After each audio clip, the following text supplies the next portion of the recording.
Hello there, and welcome to Dr. Greg and Monica's Lifestyle Solutions on Training. Monica, you look like you're dressed to talk about exercise or training or something today. Yeah, I am. And this is about talking about where to start. This is a one-on-one on a guide for whether it's the beginner or the person who's taken a break and wants to get back into exercise. So regardless of where you are in that fitness journey, start slow, but be committed and consistent. Absolutely. And another tip is involve others that are going to make it fun, but are also going to keep you accountable. I think that's a very, very important thing to do. Now, two different kinds of exercise. So let's go over that really quick. One is aerobic exercise versus anaerobic exercise. What exactly is the aerobic exercise? Well, go ahead. That's the one basically that helps heart and lung health, gives you stamina, improves circulation, improves mental well-being, not necessarily so much with strength, but it'll give you longevity, it will give you endurance and the ability to do things longer, and very good for keeping you alive longer too. So definitely good for that cardiovascular system. As Greg was saying, it builds that heart and the lungs.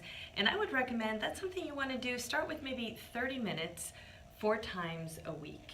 And that could, if you've never done it before, that might even mean walking the dog. It could be taking a very brisk walk or so. If you do go to the gym, it would be either on a treadmill or it could be on the stairs. But just start slow and slowly build that up. Good old-fashioned walking is a king of exercises. But walk big. It's not ambling. What you do is you walk big. You swing your arms, but what you really do is take longer steps. Then your arms swing all by themselves. But you know what actually happens? You have filters, lymph glands, here and here. You actually kind of massage them. It's like cleaning your filters out. Big study is that someone's, oh my God, 100, 200,000 people looking all over the world. The single biggest common denominator of people lived well and healthy a long time, they walked a lot. Briskly. Crucial.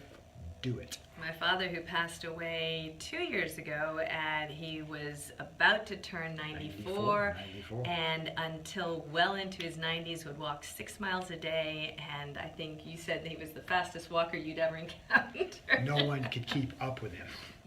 So walking is, and he'd never set a foot in a gym in his life. I mean, he had ridden horses, played tennis, did all sorts of stuff. Mr. Vitality himself. Definitely. Absolutely. Now the other one is anaerobic training, and that's where you are weight bearing. That strengthens your bones and muscles. It prevents osteoporosis, which especially for women after the age of even 35, but I'd say 40, 50, very, very important to do a certain amount of weight-bearing exercise. I'll let you talk to that just a little bit. We're anti-gravity machines. One way to look at us literally is just, what do? We work against gravity. It takes our brains or our wallets or whatever it is from point A to point B to point C.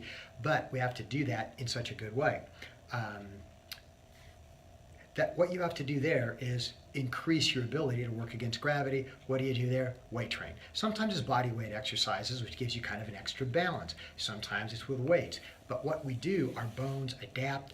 Everything with exercise is adaptation. You put a stress on it, things actually decrease a little bit, then you come back with a % increase. Strength is like that. Work a muscle, you get stronger, but in addition, the muscles attach to what? They attach to the bones. The bones get a stress, so you end up with stronger bones as well. I would say if you've never done any weight training before, start with about 20 minutes. It doesn't have to be a marathon at all. Not at all. About 3 times per week. You could do that on the same days that you're doing your aerobic exercise, or if you wanted to, you could do it on different days. Completely up to you and the amount of time that you have. So, there really aren't any excuses because you can do exercise from anywhere. You can either do it at a gym, you can do it even at work, or you could do it at home. And I just wanted to go over, especially if you've never done certain exercises before, go through things like deep knee bends, squats, chair sits with a chair. That is excellent for your legs. And by deep knee, literally just standing up straight and coming into a squat position and up. You don't need to have any extra weight on there initially. Just start with that. Another thing that's really, really great for the chest, for your biceps, and eventually for your shoulders would be push-ups. Now, if you can't do push-ups off the floor because it is too much, you can just come to a wall over here and you can just get right up against that wall, as you see me here, and literally push the amount of weight that you possibly can up and down on the wall. Another one, you love these, are your neck stretches, going from left to right. If, just literally stretching your neck as much as you can, going right and left, and what that's going to do is increase the mobility of your neck. That one's really important now because everyone has so much screen time and people lose their mobility and they can't back up the car without twisting, and if they have a back problem, it becomes a real issue for them. So keeping your neck is mobile, and there's some even research, there's so many nerves in your neck that if you've got a really good neck, there's some indication that your overall health can actually take a benefit from that, because so many things get activated here and in your brain because of the motion, the eyes coordinating, all kinds of stuff happening with neck health. For your triceps, which are right back here, and you want to make sure if you're doing something for your biceps, you want to go ahead and balance it out with doing something for your triceps as well.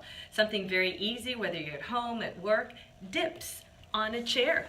Just take any old chair, and it's really just about coming down and raising back up again on that chair.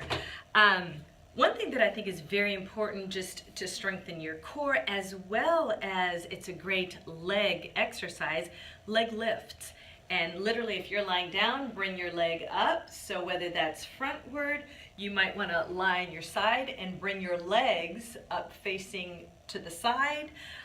That's great for both legs and abs. Put your hands underneath, right back here, under the lower part of your back, or actually on your glutes. By doing that, when you're raising your legs, what that's going to do is it's going to support and reinforce your back, especially if you have a weak back. Yes. The other one would be sit-ups with your feet under a couch. And use that couch for stability, so just put those feet there, and you can either do crunches or you can do full sit-ups, depending on what the angle is and depending what the range of motion for you might be. And then finally, use things like water jugs or juice jugs or even milk jugs for bicep curls, here. So if you have a jug, you can use those jugs just for up and down and bicep curls. You can use them for your triceps, literally, just using that water jug back this way. You can use them by holding just for your shoulders for exercises to the front or even to the side. And even for some back exercises, if you're taking a jug and you're bringing it back like this, that's what we would call a row, and that's going to get a lot of your back. The beautiful thing about water jugs is that they can go from empty to completely full, which would probably be close to about 10 pounds so when they're full of liquid. The resistance. So you can control the resistance, and as you get better, you can increase that during time. As I said, these are all things you can do at work, you can do at home, you don't need a gym at all for it, and they're great ways to start. Would love your last 2 cents on all of that. Great stuff. The most important thing, do it. All the muscle groups to the extent you can. Commitment, consistency, that will get you there. We'll see you next time. Any questions you may have about training, about nutrition, about conditions, keep them coming. We will go and answer them. See you next time. See you next time.